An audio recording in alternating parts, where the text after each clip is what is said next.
Riley, welcome to Becoming Okay. How are you doing today, lovely? I'm doing great. I'm so excited that we can finally connect, Meg. Me too. Honestly, I feel really honored that you said you'd come on my podcast. Like, I checked you out online. I think you're a beautiful human inside and out, and I think you're doing wonderful things. So I cannot wait to dive into the conversation. And so much of your journey, I think, from getting to know you initially, has been about your relationships, your career, and really truly defining what both of those actually mean to you in the long run. And we spoke a little bit about how you were married and Mhm. you're competing at world level with your career in the sport you do. And I'll let you dive into that a little bit deeper. And then your world completely collapses in the public eye. So I wonder if you could just take us back to that moment. Yeah, great. We're jumping right in, Yeah. which is good. Mm. So, a little bit of background leading up to this.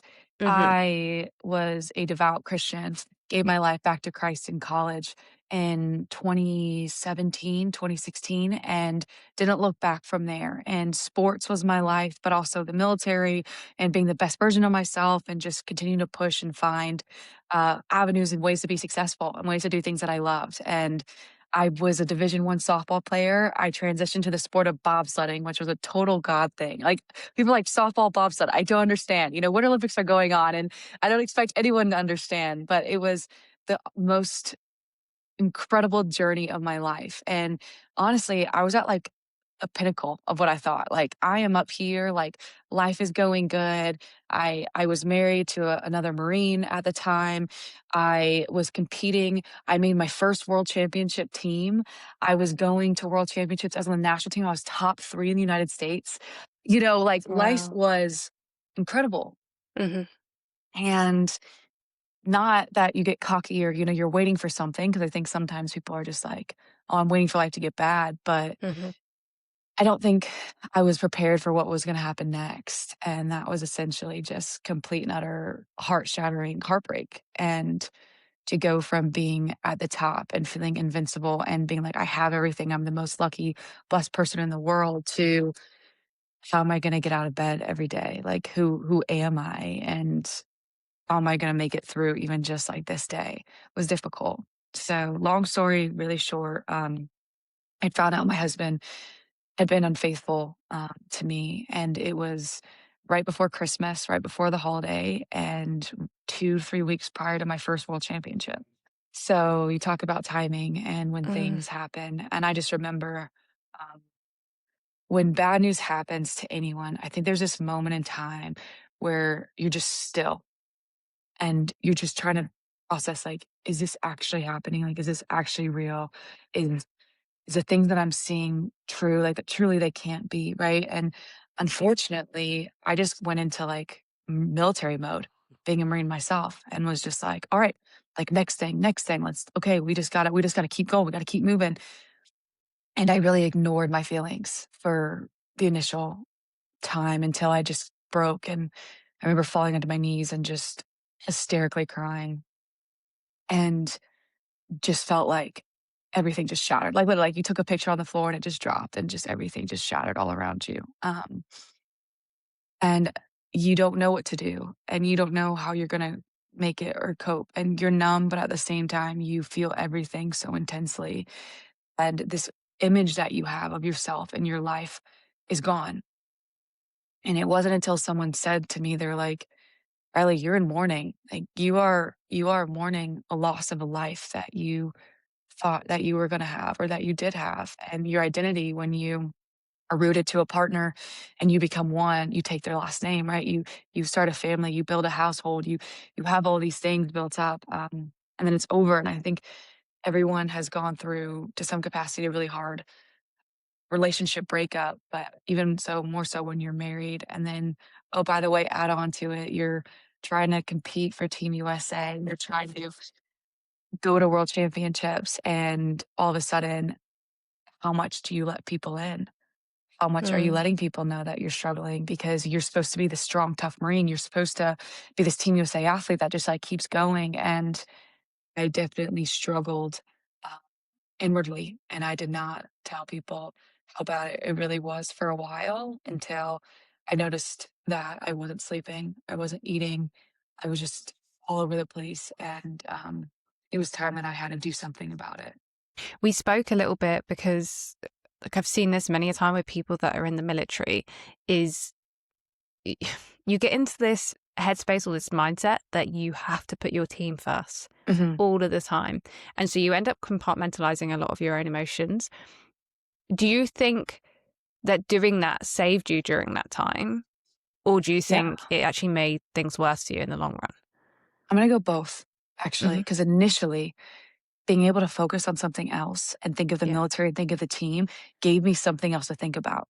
So in the times when I could remove myself from the situation and I could at least concentrate on my team because I wasn't just about me, it was about the people around me, not only my bobsled team, but my military team.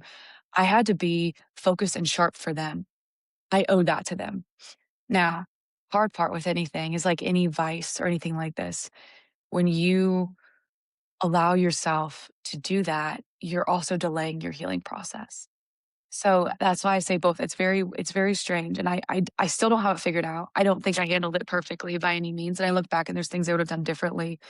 But I think anytime you try to distract yourself from the problem, you're preventing healing. However, can you just sit in the problem and not think about anything else? Like that's not going to work. You have commitments.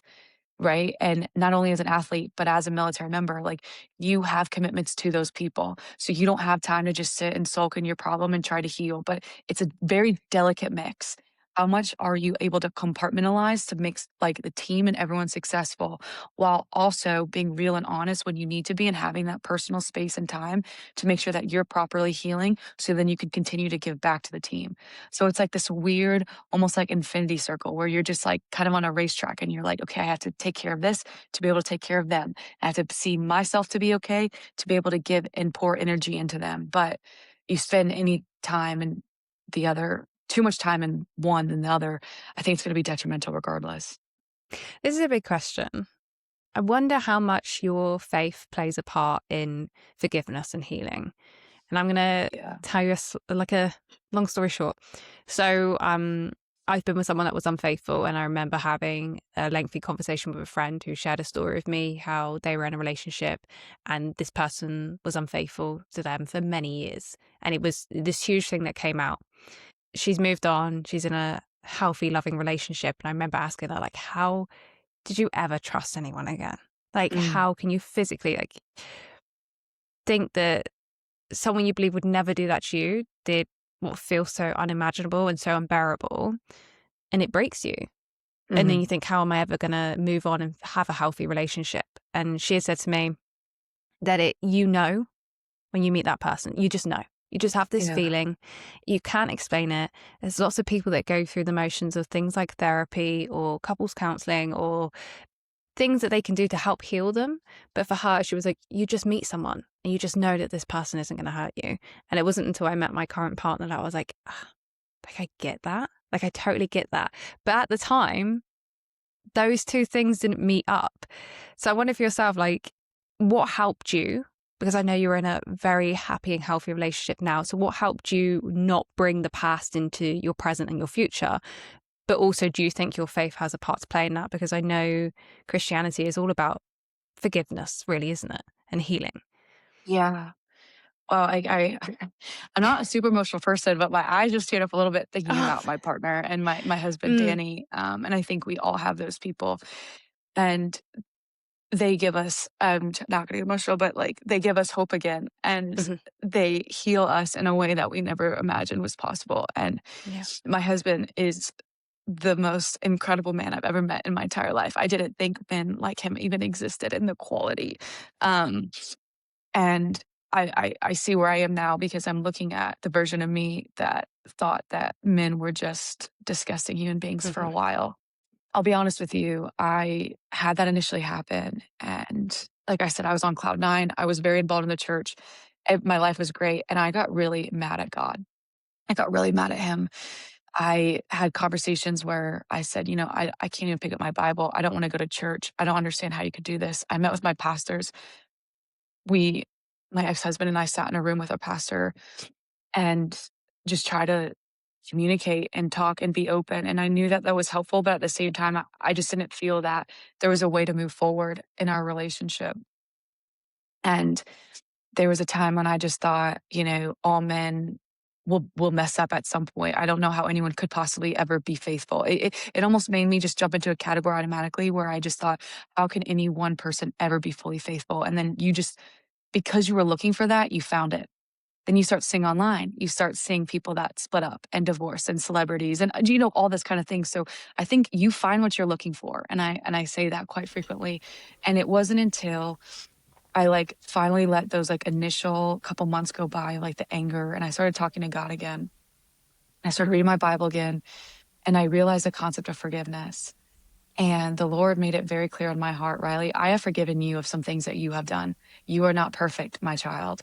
And if you can't forgive people who did wrong for you, how could I ever possibly forgive you?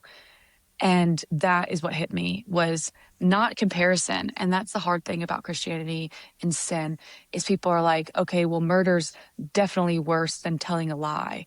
Well, in the eyes of the Lord, like those are both different kinds of sin, but the same sin. Like you still messed up. Now there's different levels of consequences. However, you still fell short. And so it was at that time when I noticed that I had to forgive my ex-husband.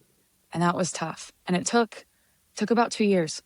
But I'll tell you this, and the story is 100% true. I was separated, distance and state from my ex-husband, and through a military exercise, went to the same location he was. And I remember feeling a little uneasy about it. I didn't want to tell him I was there. We weren't communicating at all at this point. I didn't really think there was a need. And I guess word got around through social media or whatever that I was there, and I knew he was there. And I knew it was probably inevitable, but I didn't wanna be and feel awkward and run into him on base somewhere. I was like, "Hey, I think we should meet, and let's meet in, like, a private but, like, open setting," right? Like, we're not gonna go to each other's house, but, like, let's go where you and I can sit and have a conversation, that's public, but also, like, people aren't gonna listen to what we're saying. And him and I ended up meeting, and it was in that moment where I looked at him in the eyes, and I meant this with my whole heart because I had been praying on it, I had been working on it for 2 years. I told him that I forgave him. I do to this day, because forgiveness is a choice. Forgiveness is a daily choice that you have to take to forgive someone who has wronged you. And let me tell you, sometimes people hold on to that anger, but it's like poison that you think hurts the other person, but you're drinking it yourself. Forgiveness is like carrying these rocks, and it may only be 2 pounds, but over months, those 2 pounds gets heavier and heavier and heavier, and it actually does nothing to that other person. It's all inward. And so the Lord basically was like, let me take this off of you. Like, stop being angry at him. Stop being mad at the things that he did. Forgive him like I forgive you. Wash that clean. Now, what that doesn't mean is, hey, I forgive you in the sense of I want to get back together and we can just forget all this other happened, right? And people say that forgiveness does not mean that you forget what happened, but it's a daily choice where, hey, I'm not going to hold the emotions that you once wronged me for.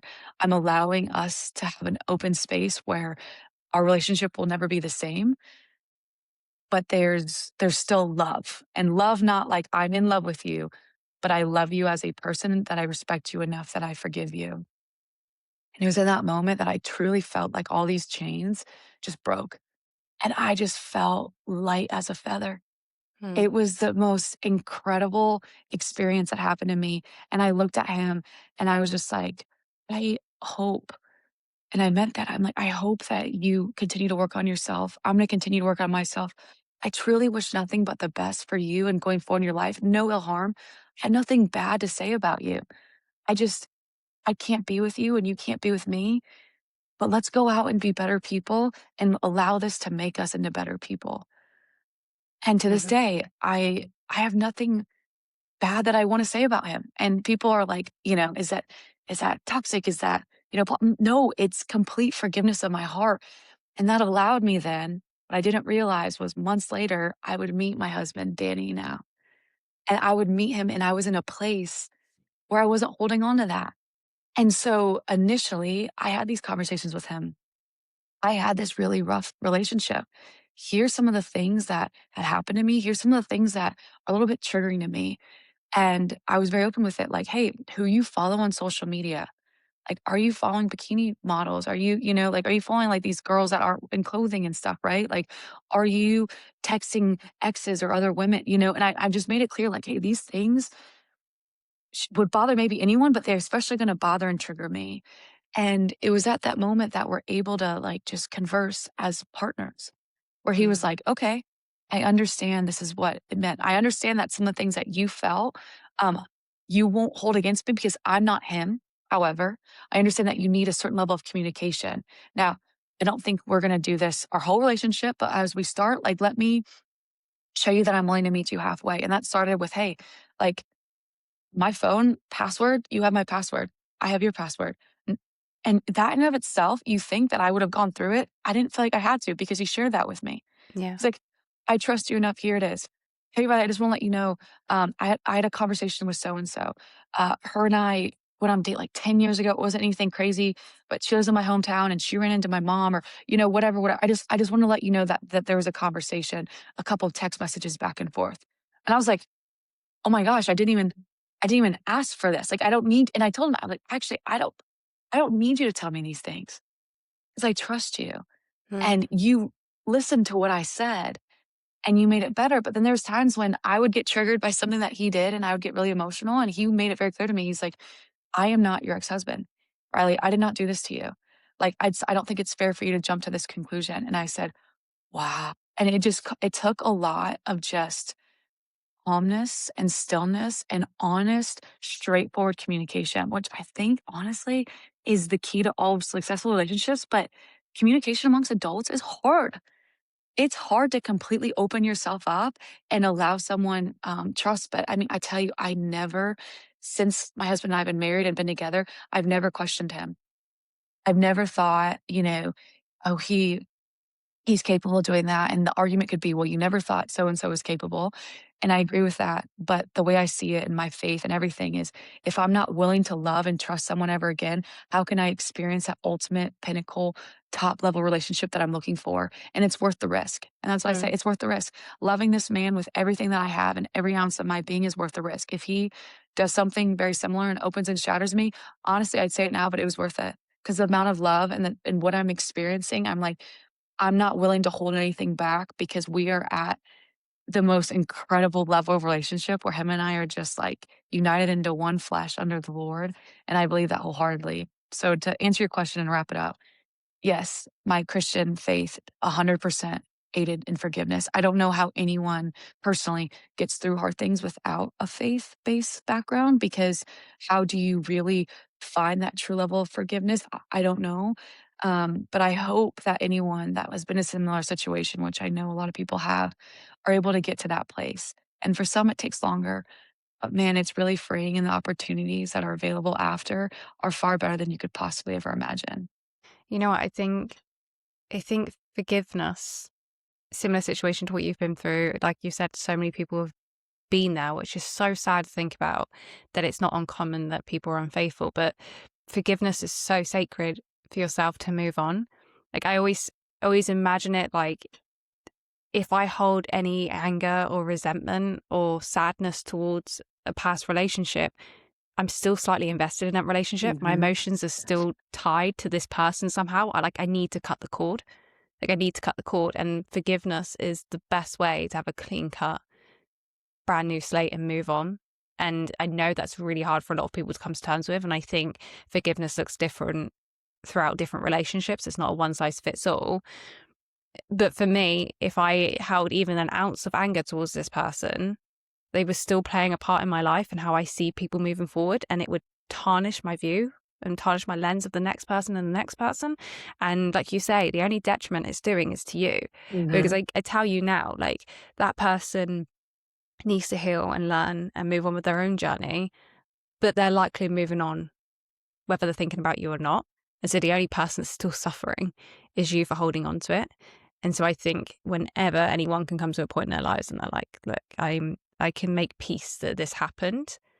I can't help that it happened to me, but I'm happy to say I forgive, forget, let's just move on to my next chapter is the best thing you can ever do for yourself. Like you wouldn't have been able to walk into this new relationship with Mhm. Danny having held on to that past marriage. And that past sadness, you Mhm. know? Like, who wants to Yeah. carry that? Yeah, and I think the worst advice I was ever given in this circumstance was, "Oh, get back at your ex. Oh, Oh, no. post with so and so." And and I said the exact same thing, it tied to what you said. That means I'm still making my actions and my thoughts based off of him, which means he still has control over me. Or I'm letting him and the idea of him, the concept of him have something over me. And I think as women, when you do have to separate and you are mourning that relationship, you are mourning what you thought, because it is, you have to focus on honestly just you and your healing. That has nothing to do with how your actions are going to impact other people. And then it sounds really selfish, but right, like, I'm not doing this so he can see me happy, like, I'm gonna get back at him, right? Like, half of the songs that are out there, some of those advice of just, "I'll get back, you'll feel so much better," "Just jump into the next relationship," right? "Just go out and just kiss another guy, you won't feel it." It's like, no, until you're ready, completely hold back. It's Mm, about you and it's about inward healing, and you should not do anything. And I'm telling you, you think it feels good for the short term, and maybe for those 20 seconds, it feels great, but you are opening up an even longer term and you are pushing off the healing that needs to happen and also almost making it worse by bringing yeah, someone else into the situation. yeah. So again, yeah, to find and to get to your ultimate potential of the next relationship, we are going to experience harm no matter who you Mm, are. yeah. But it's how you're willing to continue to cope and process and how mature you want to be in the situation of saying, I'm not going to let this other person continue to dictate my thoughts and actions. Forgiveness will take a while, which is why you have to work on that, have those conversations completely separate of them. So I am big on, and again, just advice from me, I am big on kind of cutting that person off. I'm not saying you have to go and like block the person, I don't know how I feel about that, but I don't believe you should be flying them on social media. If you have a problem of, like, messaging them and calling them, maybe you should, create some distance, but find a path where you do have that hard cutoff and you start working on yourself, because anytime you go back or you try to get that short-term gratification because you're hurting, because you will hurt, you're prolonging the process of healing. Mm. And I think we forget that heartbreak is a very similar emotion to grief. Mm, You're grieving a person you lost and you're grieving a future you thought you were going to have. mhm, And we're very hard on ourselves in that moment. And we do quickly want to remove the symptom or erase that feeling. And if you were going through something similar, but with your mental health, something like anxiety or depression, they always tell you that, like you said, you compartmentalized and it helped a little bit. But the majority of the time is you need to sit and listen to that emotion because there's a symptom there for a reason. And going off with someone else or turning to different substance abuses or however you choose to cope through that period of time is only sticking a band-aid on it that isn't going to last for long. And I think a lot of what you uncover about yourself in those relationships is actually beautiful. It's not something to fear. You wouldn't be the person you are today without that heartbreak. yeah. And would you think now you'd want to erase that if everything after that moment would also be erased? Yeah, absolutely No, not. I wouldn't no, change it. I no. wouldn't change it for the world. And it's hard. It's easy to say that now when you're on the other side of it. I get that, but if it's like a little bit of hope for someone that's listening and thinking this feels like the worst pain in the world, like you will get through that. But you have to listen to yourself and you have to be patient and kind to yourself. And I always think in these situations, how would I treat my best friend or my mother or my sister? Because I certainly wouldn't be speaking to them the way I speak to myself. Like I very Mm. much in my healing process is to rush. Like I have to get over it. Come on, let's move on. Um, but I would never say that to my best friend. I'd say, you take all the time in the world. Like, I'm just here. And I'd give her a cuddle. And I think we need to treat ourselves with the same outward kindness that we do for others. I think you're spot on. The inward Mm. thoughts that we tell ourselves. And I'll tell you a big one. Again, it's easy talking about it now. There was a time when I wasn't even ready to talk about it. And that's because I was in it and I had nothing positive I knew to say. But I will be very vulnerable and open when I say, like, my biggest mental block was telling myself that I wasn't good enough and comparing. And I had never, I'm not gonna say never, but very rarely did I compare myself to other people at that time in a sense of like, overanalyzing how beautiful I thought another woman was. Or I was very much on the other side where I'm like, hey, if you think someone has a nice outfit on, compliment them. Like if you compliments are free. I was like, smile at someone, like pump them up. Like if we do that more, right? And Yeah. then the next thing you know, after I was cheated on. I got fake eyelashes. I got my hair done. I got a spray tan. Like I was all like, what word? I need to be beautiful. I need to like feel better compared to some of these other women that he was talking to or all these other things. And I realized again, that was an outward reflection for inward suffering because in my head, that negative voice in my head was telling me, you're not good enough. You're not pretty enough. You're not skinny enough. You're not fit enough. If you would have been a better wife, he would have never done that to you. And it was nasty. And to your point, I would never say those things to anyone else. Never, because I know they're not true. I know for a fact they're not true, but how dare I say them to myself? But not just say them to myself, act on them. And I will tell you, like, that is one of the some of the first things I did because I thought, "Okay, I feel prettier now." No, it's how you feels on the inside, and I try to mask that by the outside. I Mm. think as women, that's something that we have to be really real about is our personal self-talk is terrible. Yeah. We beat ourselves up, and we blame ourselves more than anyone I've ever seen, more than any male that I've seen, and it is nasty, and I think to your point, that's a really good, like, chat, like, would you be saying this to your best friend? Would you say this to your mom? Would you say this to, someone, a stranger you just met that was going through a hard time? Be like, oh, well, it was your fault. You didn't have fake eyelashes. Like, I don't tell you. It's You would crazy. never in a million years say that. No. And so, again, I think what's really healing about this process is it was hard for me to talk to someone that was going through it because praise the Lord, no one in my inner circle had gone through something like this. Mm. Which I'm actually glad. I'm glad. I'm like, "Good, I don't want you guys to ever experience like this and divorce, and it's nasty and it's ugly, and I don't even like it." But I am on the other side knowing that there are people out there that are silently suffering like I was. And I wanna share some of these things and be very vulnerable and open because I think sometimes once we get through it, we don't wanna go back and talk about it because it does bring up some emotions and some hard things. But I will tell you, my biggest thing was, I'm not good enough. Mm. And that lasted for almost a year, and I was very hard on myself. I started viewing women a little bit differently. I would still give them compliments because I knew that that was, like, pure and it was honest, but I would be like, "Gosh, she's so much better than me." And it broke me, like, time and time again because it's a inner voice, and I never shared that with anyone at the time. But that was that one line I felt like I wore across my forehead, but I couldn't I couldn't tell that no one else saw. Just, Yeah. I'm not enough. Do you know what I think is so valuable as well when you think about moving on into your next relationship or how your future looks is to remind yourself constantly that because as women we do put this pressure on ourselves that we have to walk into something fixed. So uh, I'm to blame for what went wrong.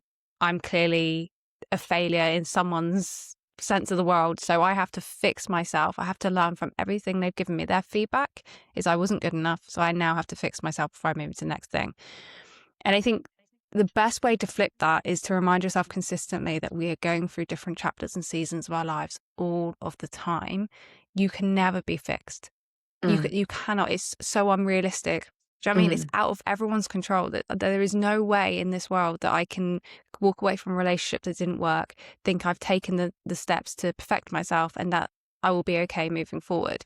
And I think it's not to put a downer on things. It's actually to put it's a great thing when you think about it that because you take the pressure off yourself. mhm, You learn from little things in relationships. You learn about yourself. You learn about someone else. You know what you would like moving forward, like yourself. You provide feedback from what triggers you because again, you cannot expect that next person to be able to read your mind. They don't know what happened. mhm. But don't walk into it thinking like that's it now. Like I'm Yeah, good. Like, do you know what I mean? yeah, Like you're completely different points in your life all the time. And that person you meet as well comes with different baggage and different seasons. mhm, And no relationship is supposed to be easy.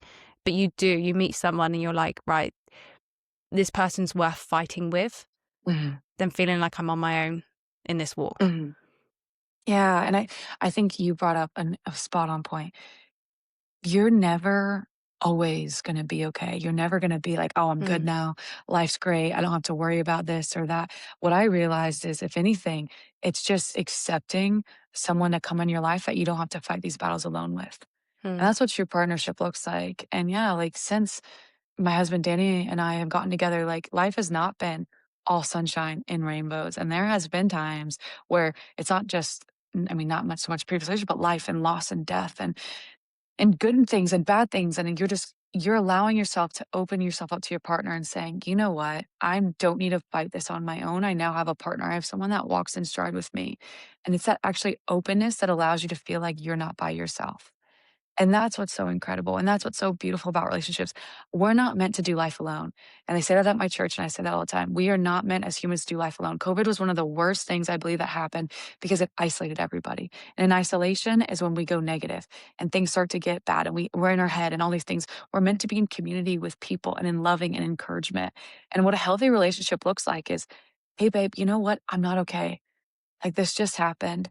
I don't expect you to take this away from me, but could you be here with me when I'm going through this?" It's like, absolutely.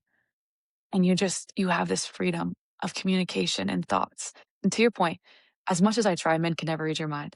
As much as I'm like, you know what to give me for Christmas, right? I'm like, come on, like, they don't. And so truly, you just kind of have to like break it down sometimes and be like, hey, I am struggling more than I thought at this. This happened to me at work. I just want to talk to someone about it. Can you just be here and listen and all this kinds of stuff? And that's what a healthy relationship looks like. But that's the hope that you get. That's the hope that's waiting for you, is there's someone for you that is going to tackle everything with you so you're not alone. They're there to celebrate the good times, but they're with you in the trenches as well, like just putting an arm around you and be like, you're not alone. I got you. Like, I'm yeah. here with you. I see you. I recognize you. We're going to do this together. I don't know how. I'm not trying to fix you, but man, I love you and you're worth it. And we're going to get through this together, Mm, whatever this may be. And so, to all those people that are like, "Ugh, I don't know how I'm ever going to find that again," or all the women that are like, I just want to get married. I want to find the right person. It is worth waiting and analyzing and scrubbing and dating. And it's worth the heartbreak. It's worth all the things. My mom said, every single relationship is one step closer to finding the man you're supposed to marry. You have to put in the relationships. You have to have the bad relationships to realize how good the good of the relationship could be. yeah. But what's waiting for you is beautiful. Hmm. And to your point, when I say like, and I mean this, I'm like, I swear, I feel like I have the best marriage in the world. Someone else might look at it and be like, but you don't look okay all the time. And it's like, well, I'm not, but I'm able to have this freedom with my partner. It doesn't mean we don't fight. Oh, we fight. It doesn't mean that we don't disagree. Oh, we disagree. Like, all of that stuff happens. But ultimately, you're just like, you are my ride or die. And as much as like there are some things that happen here and there, the goodness overflows any negative. And I'm sure you Mm, can agree. But it's being able to fight, to constantly know that that exists and it exists somewhere, and the only way you're gonna find it is by being vulnerable and putting yourself out there again. yeah. There's something to be said about this people can't read your mind concept, because when you said earlier on about how you had shared what triggers you in this new relationship moving forward, like, I think it's very easy to be angry at someone for doing something quote unquote wrong in your eyes. But if you didn't express that at the beginning, then how was that person ever meant to know it was right or wrong? Because we do all have different versions of that. Like a conversation me and my partner Mhm. had was, and it sounds maybe basic, but what do we classify as having an affair? Because I don't just think being physical with someone is an affair. I think you can be emotional with someone and have an affair. And that's not what you classify in the dictionary as an affair sometimes. So unless I express that, unless I say that this is one of the things that I feel, and in my relationship that wouldn't align well with me, as much as I'd hope that he would he would know that that's wrong or right, you can't really truly be angry at someone and upset if you didn't provide the knowledge and then the feedback in the first place. Because if my definition of something is different to yours, how does that look? If my definition, say, of an affair is liking someone's Instagram pictures, but in the dictionary that doesn't come up, some people wouldn't put two and two together. And luckily, I've not had any of those issues. But I do think that an honest conversation is so underrated, and people think we talk all the time, but we're not talking on the deep level. Because a lot of the time we're too scared to say those things. Maybe we felt that we would have been irrational or overreacting in a past relationship, so that's triggered that I can't do this in my next relationship. And I think every relationship is entitled to a blank slate, and that person you're with is entitled to know what suits you well and what doesn't, like what rubs you up the wrong way. And Yeah. there's nothing wrong with that. No one, again, has to agree. And you won't ever walk into your next relationship not arguing. Like, if the passion's there, you're going to argue. But I love that you brought that to the surface and said, right, for myself, being able to trust my next person, I have to lay on the line where I struggle. And if this is right, he will understand and meet me there, you Yeah, know? I tell you, I've learned more about myself with my partner, Danny, than I've Yeah. ever in my lifetime. Because Oh, yeah. he's, to your point, the conversations that we have, especially dating, are very surface level. Hmm. And we would get into, and we still do, like when I say get into it, not arguing, just like open it up and Yeah. have these conversations. And I have had more actual almost like realization breakdowns of things that I didn't realize I struggled with. And I'll be really open and honest about one of them. I played sports my whole life. And my dad was my coach. My dad was a professional baseball player. I played softball before I went on to bobsledding. And I didn't realize how much I liked and needed the approval of men in my life. And when I say men, particularly coaches, bosses, or anyone that was above me in any kind of power position, I didn't realize how much their opinion of me affected me. And that goes back to it. So when my boss would say something, or my coach especially would say something and it wasn't positive, I felt like I let them down, and that hurt me more than anything.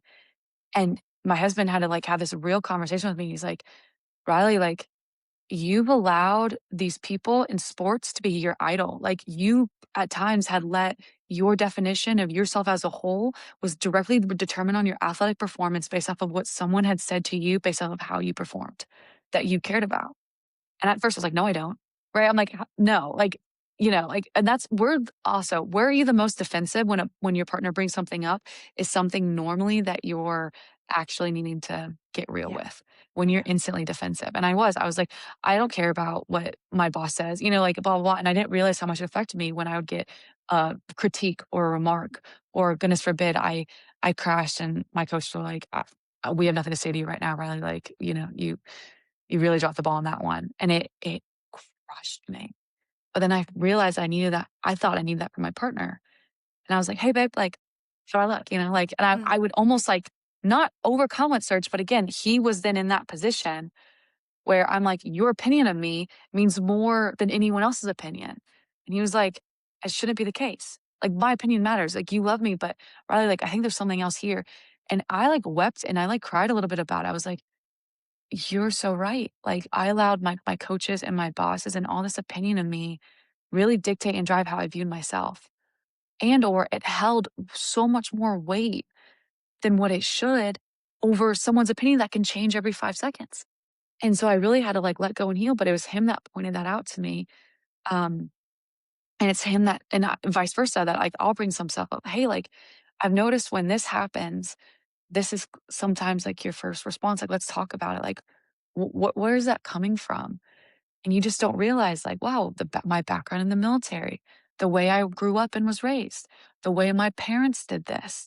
Like, you just start realizing, oh my goodness, I'm a product of my environment. And now I'm with a partner, to your point, that has a whole different, completely environment and relationships that they are a part of, and all these things. And when you bring two together, you have to have that blank slate to talk about it. What does a healthy marriage mean to you? What does open communication mean? Hey, if you have a critique for me, here's maybe the best way to approach it for me to hear what you're saying and not be defensive straight away. And a big trigger that, like, my husband and I talk about all the time is like, in the military, we're yellers. And there's times when I'm like, I actually can respond to that when I'm in a military setting or when things are like important, right? If I'm driving about to hit something, like, for sure. But then there's times when I'm like, hey, I don't expect you ever to yell at me. Not in front of people, not in public, and not in our own home, unless there's something that I need the attention, like, straight away to shift. And we've realized, wow, the environment that we were growing up in the military, l yelling is, like, your love language, right? Like, that's how, you know that I care and I'm into you, and we're like, we're not carrying that into our home. Or how about when we wanna have kids and we wanna, like, start this, like, family and foundation? Here's what my parents did. Here's the great things they did. Here's some things I almost didn't realize was that, maybe we shouldn't. Having those real conversations, but how open you are to listening, how open you are to changing and evolving. And something that I say is like, I don't want you to be a chameleon. I don't want you to blend in and like become your spouse. And that's something that me and my husband talk about all the time. Your likes are, he loves F1. He's a big F1 guy. He loves rugby. He's from the UK. I played softball. I like bobsled. He could care less. He's like, softball, what? Like, I don't even understand. But we can respect that those are your things. Maybe I ask and I want to get involved, but you don't expect me to sit on the couch Friday, Saturday, Sunday watching the Grand Prix and practice runs with you because like that's just not something that I still find interesting. But I can participate and love you through that and allow you to give you that space because I know in the Grand Prix on, like, you're so into it that maybe that's when I go on my run or I do something like that. But it takes communication. Whereas I'm not just gonna let my husband's like become my likes and just completely change as a person, but I'm also gonna meet him where he is. And if he's interested in it, I'm interested in it. But it doesn't mean I have to change how I am as a person. And that's the biggest thing I want to hit on as we like shift from like healthy current relationships that I see is I sometimes see women change and you're going to change because you have your partner, but things that I'm like, you really used to care and like this, and now you don't do that so much. And it's like, oh, my husband doesn't like that. Or, oh, this, that, and the other. And your partner in your relationship is the most important thing, but don't lose sight of who you are and your individuality. Like that's what makes you so unique to the table is you're two different people coming together as one. And while you will mesh and you will find things that will change and transform you, you still have to be strong in like who you are because that's what that person fell in love with. Mm, It's not, hey, what do you want for dinner? The answer isn't always, oh, whatever you want. Have an opinion, voice it, speak mm. it. As a woman, sometimes we feel like we are less than and we have to just put up with things and, oh, he'll love me more if I just do what he wants. And I want to encourage people to still be bold in who they are as a woman. Your voice still matters. You will conform and change, but it doesn't mean that you have to completely transform into the same person that your spouse is. Were you both together during the time that you gave up your career in bobsledding? Mhm. Mm. So Yeah, how did you both navigate that? Because that was a passion and a purpose, right? yeah, um, my husband, Danny, was so supportive of my bobsled career. I remember he flew from the UK to Austria for, like, 2 days. He took 2 days off work just randomly in the middle of the week just because he's like, "I have to come find you and watch you, less than 48 hours, just to watch a practice run." He didn't even get to watch the race because he had to go back to work. He came just to watch a practice run and to be about it and to see me in Austria and to fly back to the UK, and I never felt so supported in my life. He watched every race. More than my family, more than I even knew. He would be texting me even watching the stuff, of my teammates, be like, "Hey, blah, blah, blah." And I'm like, "Wow, like, you just love me so much." And it got to the point where I realized that sports was, at the time, one of my number one priorities. It was outside of my faith, it was my sport and my work. And as we started talking about marriage and starting a relationship where we are going to fully be invested in one another, I realized that it was my choice that I wanted to put him as more of a priority than anything else. And I knew that if I was going to continue to compete, that was going to be me being away for 7 to 8 months out of the year. And times when he wouldn't be able to be there with me. My husband gave up his job and moved from England to the United States to pursue and be with me, which is the greatest act of love I've ever seen in my life. He's like, all these things I have don't matter if I'm not with you. And I would have done the same, and I think that's when he realized when I said, "I will give everything up. I will leave my job." I mean, I still to this day, I will leave my job, I will leave my sport, I will leave everything because you are worth it to me. There is not one thing that is of a higher priority than you are to me, and if I'm with you, I'm winning no matter what. There's no gold medal you can give me, there's no promotion you can give me that is worth this love and this investment that I see right here. And I think when we both realized that, it was like fireworks, and it was just lights out, and he never once asked me to stop bobsledding, ever. He actually was trying to be like, If you're away from me for 8 months, so be it. You're pursuing a dream and passion that is bigger than us, and you're doing something to give back to women around the world and compete and do something that you love. But it was when I realized, I was like, me being gone means I don't get to be a big participant in the early phases of our marriage. I don't get to focus in trying to start a family with you. I don't get to go to the grocery and sleep and wake up every day next to you. And I was like, I'm not doing it anymore. It just came to that point. I didn't make the Olympic team. That means I had an option of doing 4 more years to try to make it to the next games. And it was going to take a lot of sacrifice. And every time you say yes to one thing, you say no to 10 others. And oftentimes those no's often are your family and your friends, generally your relationships. And while again, everyone normally understands and they support you along those journey, it doesn't mean that that's always the right decision to make. And I got to a point where I'm 29 years old now. And I said, there's nothing more in this world that is more important than marrying you and being the best version of myself as a wife to you and investing in our relationship. And I tell you, I gave up bobsled in March. And again, like this was a conversation him and I were having, but he was like, no, keep going, like you got this, like you're doing good. And I said, I'm done. And he just supported me in that decision.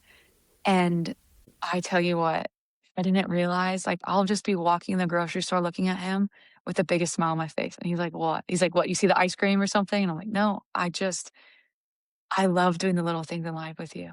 I love our life. I love waking up next to you every day. I love when we take the trash out. Like, I love these little things that I never thought that I took for granted. I love that you want to work out and go to the gym with me. And we do completely separate workouts, but I'll look at you in the gym and you'll look at me. We'll just smile at each other. And we get to just experience the very basics in life. And so what I thought would be this massive transformation of losing an identity that was so big of me, of sports and being an athlete and a Team USA athlete, that again, that in my eyes was the pinnacle of everything I wanted. It was the easiest trade-in of my life. Hmm. And I felt like the Lord also was like, yeah, Riley, something may be taken away from you, but I've given you something far greater. Hmm. And it's true. Again, like I say, I won a gold medal in January. And as much pride and excitement I felt sitting up there, hearing my national anthem, small tear come down my face. I finally won a race. It was nothing compared to my wedding day.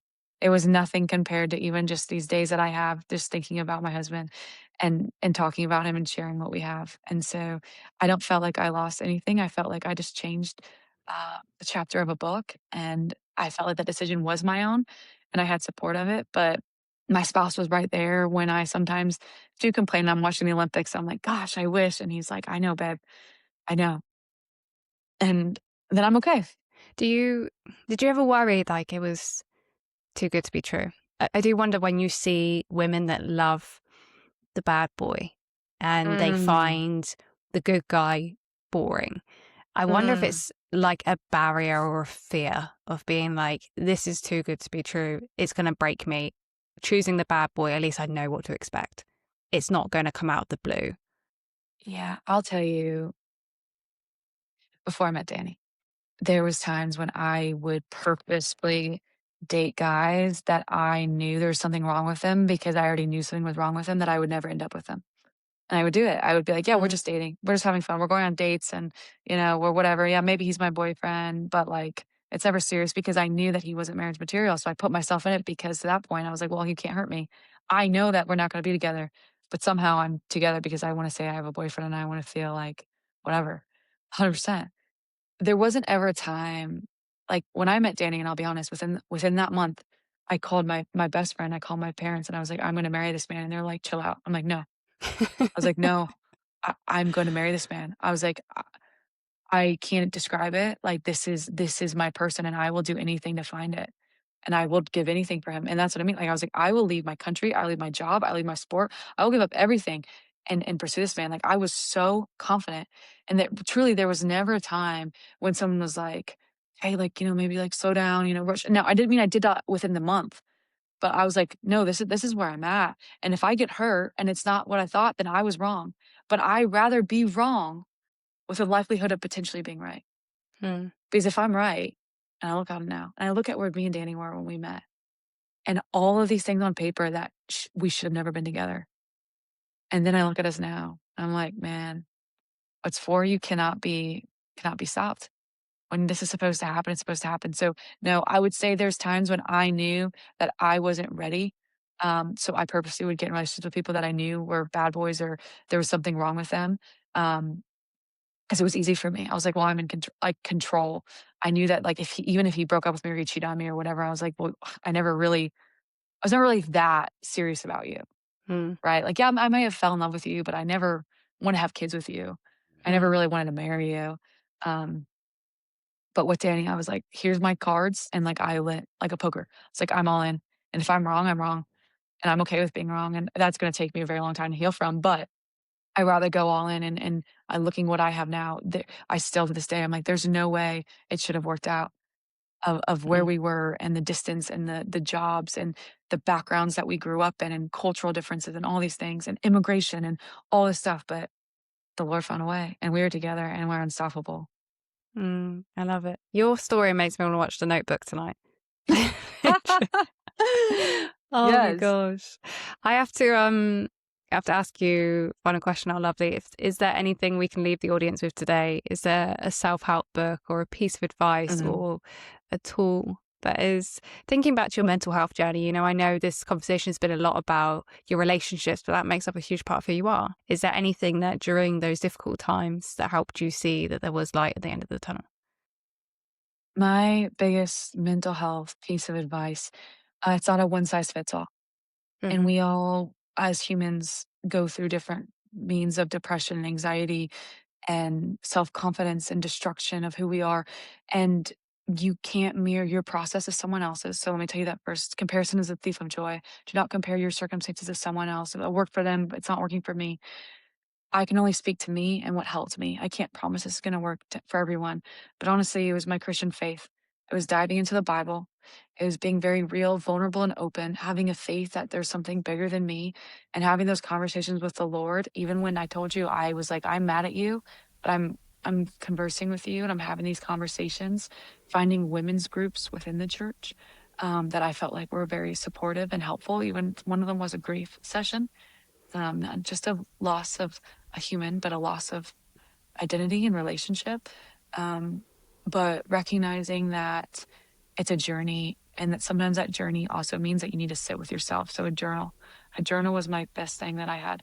I called it was my prayer journal, but it was my journal where I would have prayer requests, but I just wrote how I'm doing, how I'm feeling, here's how things are going today.